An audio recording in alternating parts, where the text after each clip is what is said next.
Pleasant afternoon, teach and every one of us, to our Professor Mr. Rodilito Zazan and to our classmates.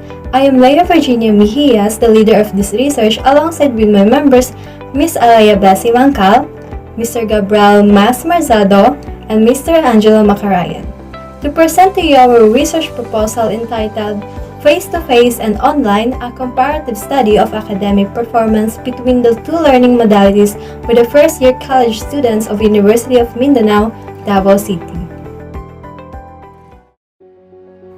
Background of the study. Education is the only irreplaceable treasure. It indoctrinates students with a desire to be the leaders and take stand on their own. However, as a result of COVID-19 pandemic, the new current method of teaching and learning is online. Many students are dealing with the unique circumstances surrounding a new normal or new style of learning, particularly because many students lack access to devices and other technology. Most of the students experience struggles and hardships due to the bunch of activities, assignments, and projects they receive from the teachers, especially when it comes to learning modalities. Currently, most students in the Philippine schools are having difficulty complying with the learning activities and requirements due to limited or no internet access. Despite that the professor is in charge of keeping track of the students' progress, and the professor can be contacted by students via email, phone, and text messages and other means, there are some issues that disrupt this method. The purpose of this study is to compare efficiency of online learning to the traditional learning. We will evaluate the academic performance of specific cohort of University of Mindanao first-year engineering students and compare their online and traditional teaching methods. And now Ms. Alaya will present to you the statement of the problem. Thank you, Ms. Leia. Now let me introduce to you the statement of the problem. This study aims to compare online training to traditional instruction in terms of efficacy. Specifically, it sought to answer the following questions. 1. How is online learning different from traditional classroom learning? 2. How do first-year college students cope with the challenges of new learning modalities? 3. How effective is new learning for first-year college students? And 4. How helpful has the university been in providing students with resources to learn from home? And for the review of related literature, or RRL, this section shows the related literature and related studies taken from online references. Online learning. Most authors define online learning as access to learning experiences through the use of technology. According to Benson 2002, Carliner 2004, Conrad 2002. Online learning, according to Benson 2002 and Conrad 2002, is a more recent version of remote learning that improves access to educational opportunities for unconventional and disenfranchised learners. Other authors mention not simply online learning's accessibility, but also its connectedness, flexibility, and potential to foster a variety of relationships, according to Ali 2004, Hiltz and Turoff 2005, Oblinger and Oblinger 2005.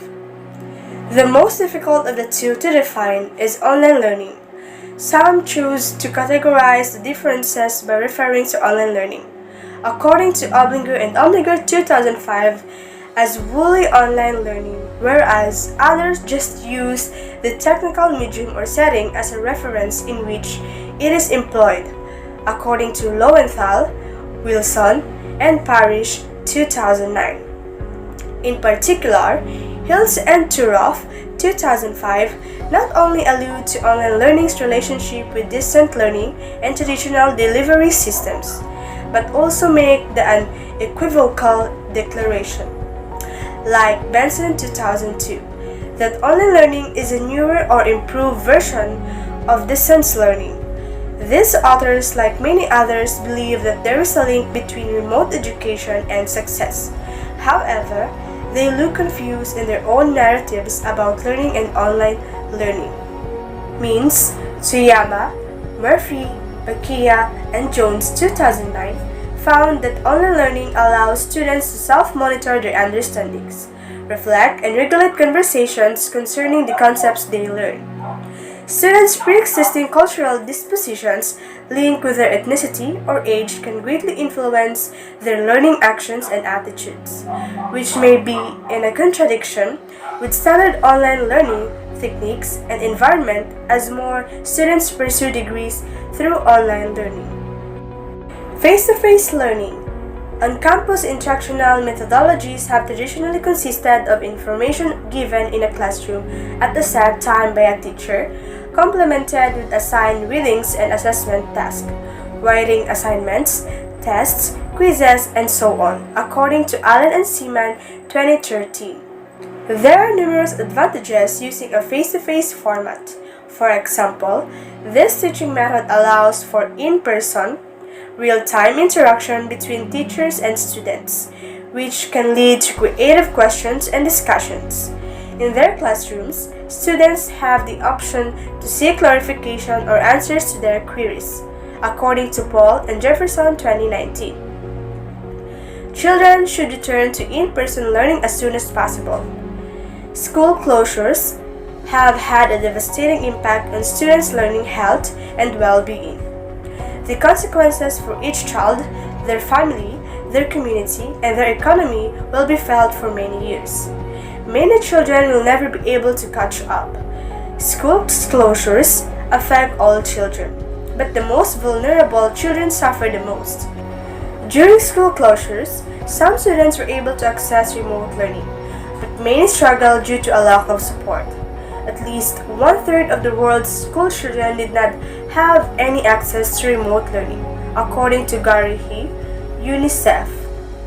Comparison means Tsuyama, Murphy and Bakia and Jones, 2009, Van Duyn and Van Duyn 2014. According to them, they believe that online learning has several advantages over traditional face-to-face and blended education, including the flexibility and accessibility to study anywhere, at any time, without requiring one's physical presence at a campus location.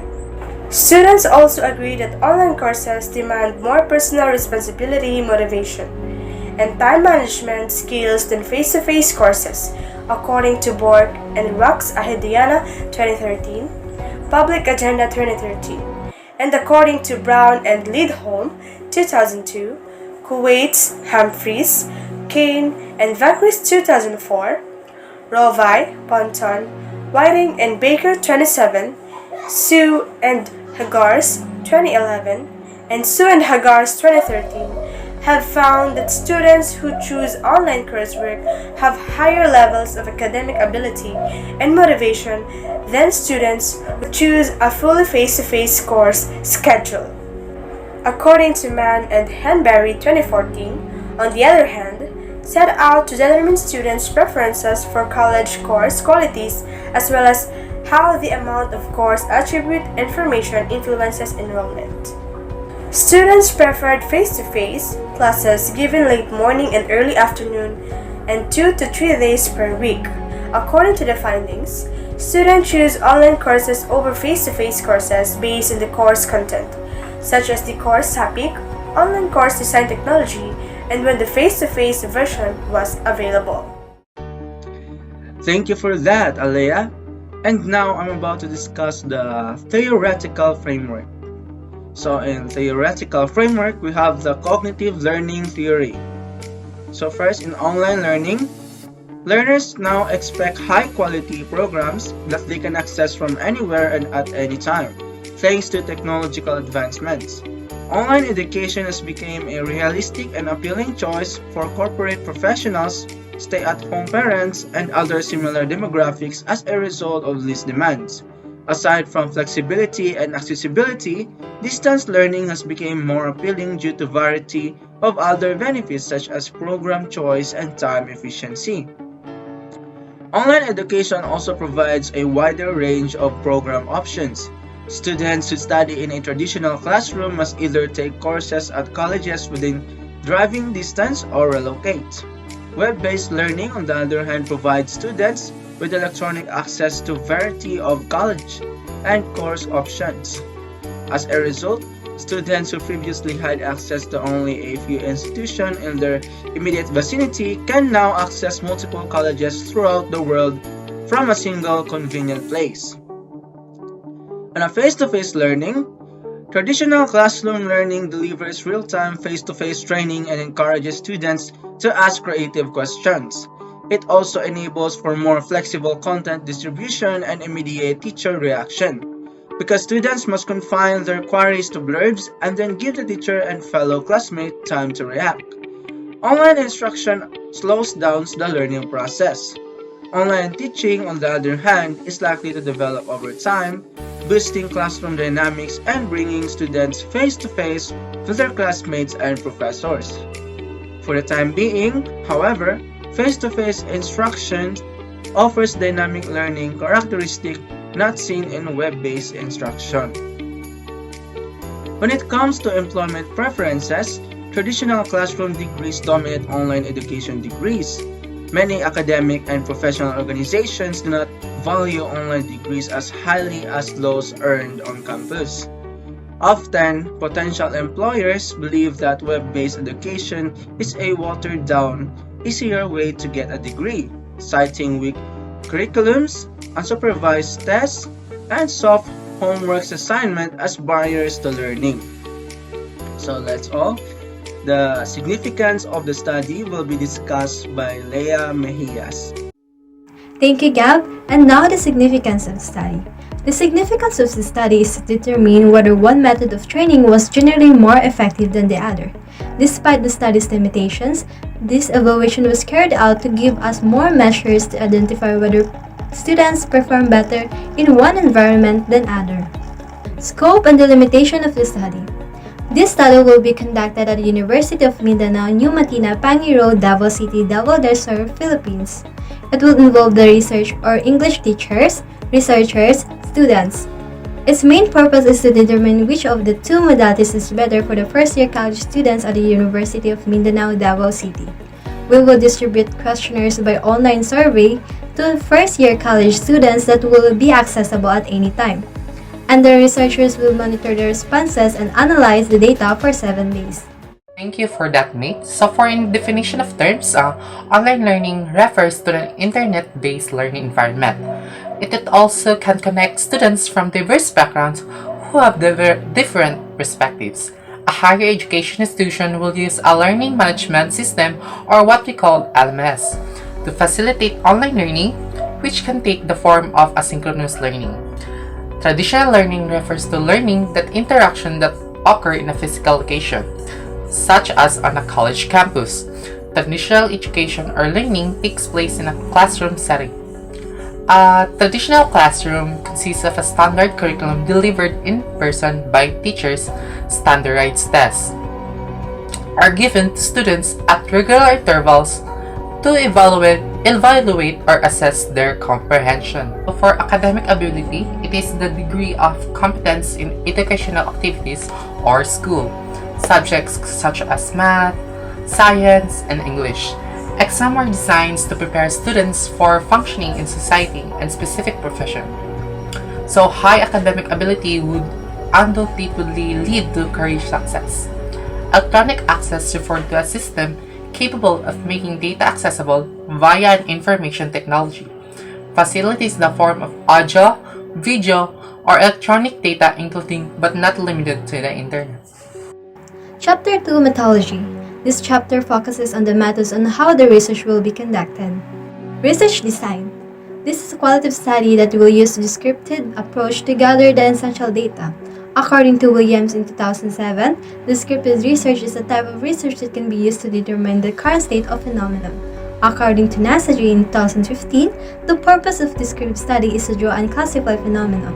Furthermore, according to Waliman in 2011, descriptive research entails a data collection observation. Thank you again, Ms. Leah. And for the research subjects, or respondents or participants, this study will use first-year college students respondents at the University of Mindanao, Matina, Davao City. The respondents are those who are officially enrolled in the first term of the school year 2021-2022. And for the research locale, The research will be conducted at the University of Mindanao New Matina, Pangu Road, Davao City, Davao del Sur, Philippines. Thank you for that, Alea. And now I'm about to discuss the research instrument. The survey form will be the primary tool in this study, allowing us to secure answers to specific questions. The survey form will be designed to collect data on their academic performance between online learning and to face-to-face learning. Open-ended question will be used to allow respondents to provide response and suggestions. The survey that the researcher will create will be created by reading reference, materials, and related to the effect of different teaching delivery modes, face-to-face and online, on intermediate students' academic achievements. That's all, and for the data gathering procedure will be discussed by Angelo Macarayan. Thank you. For that, mate, so now let's proceed on data gathering procedure. So the primary data will be collected with the use of purposive sampling. Purposive sampling is typically utilized in qualitative investigations. It can be also characterized as a selection of units, so such as persons, groups of individuals, institutions, and etc. Based on specific reasons related to answering a research study question, purposive sampling, according to Maxwell in 1997, is a sort of sampling in which certain places, people, or events are deliberately selected for the essentials.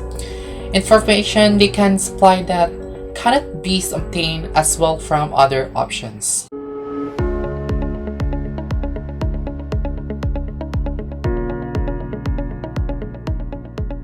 That's all. Thank you so much for your attentive listening.